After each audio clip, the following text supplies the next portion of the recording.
지금 한국 부동산 시장에서 정말 이상한 일이 벌어지고 있습니다. 경제 지표들은 꽤 괜찮아 보이는데 정작 관련 주식들은 영 힘을 못 쓰고 있거든요.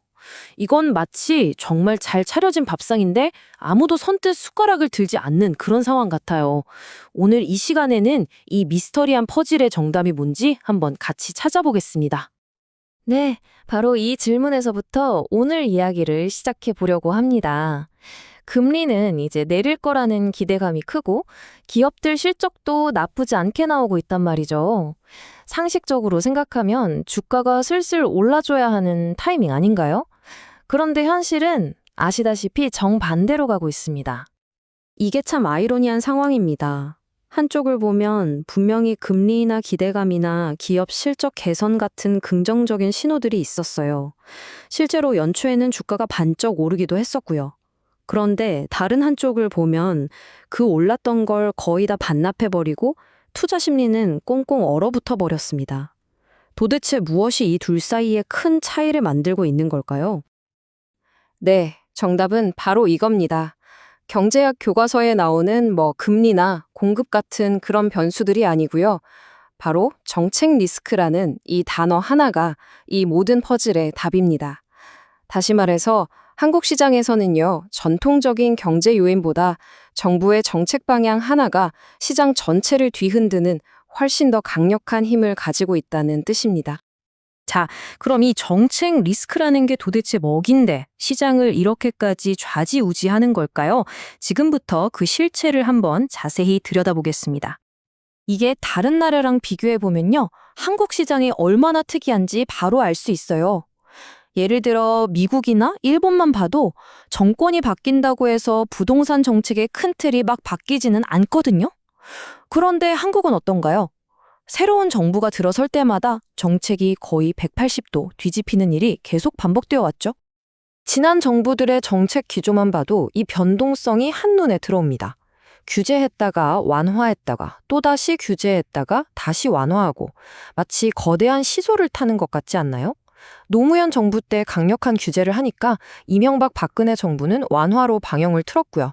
그러다 문재인 정부에서 다시 꽉 조이는 규제로 돌아섰고 현 정부는 또다시 완화 기조를 보이고 있습니다. 이런 일이 계속 반복되다 보니까 한국 부동산 시장에만 존재하는 아주 독특한 사이클이 생겨났습니다. 바로 5년 주기라는 건데요. 5년마다 대선이 다가오면 시장 전체가 다음 정부는 또 정책을 뒤집겠지? 하면서 모두가 숨을 죽이고 지켜보는 현상이 반복되는 겁니다. 그럼 이런 정책의 롤러코스터가 수십 년에 걸친 거대한 국가 프로젝트에는 실제로 어떤 영향을 미쳤을까요? 그 가장 대표적인 사례가 바로 신도시 개발의 역사입니다. 한번 보시죠. 먼저 1990년대 1기 신도시, 다들 분당이랑 일산 떠올리실 텐데요.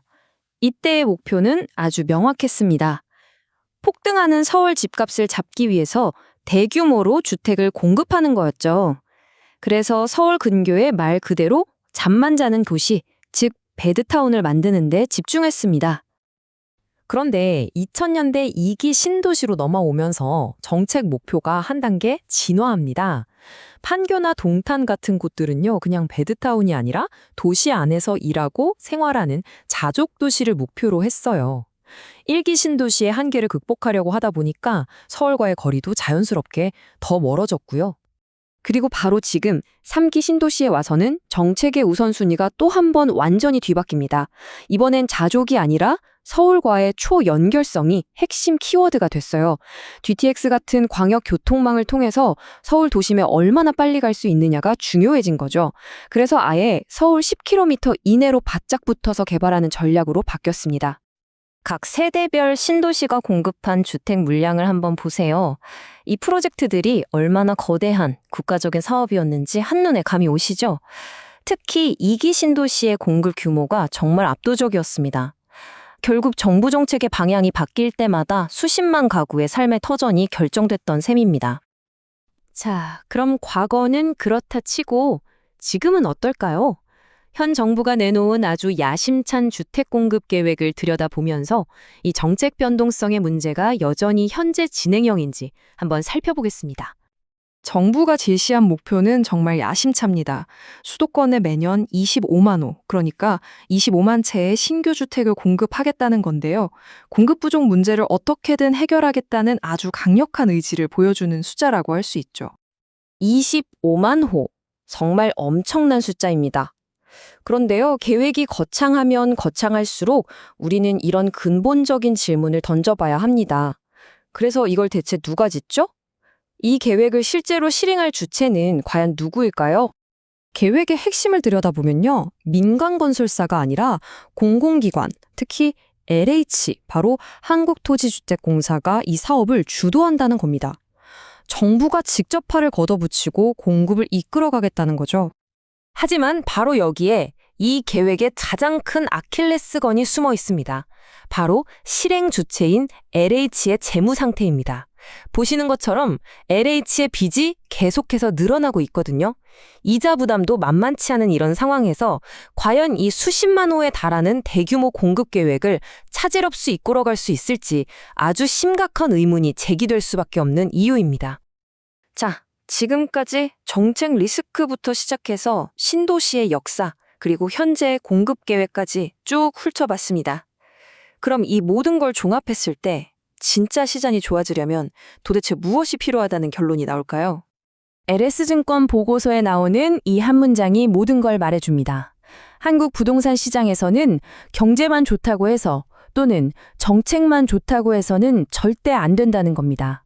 자동차의 두 바퀴처럼 이 두 가지가 모두 함께 굴러가야만 진짜 상승장이 올 수 있다는 거죠.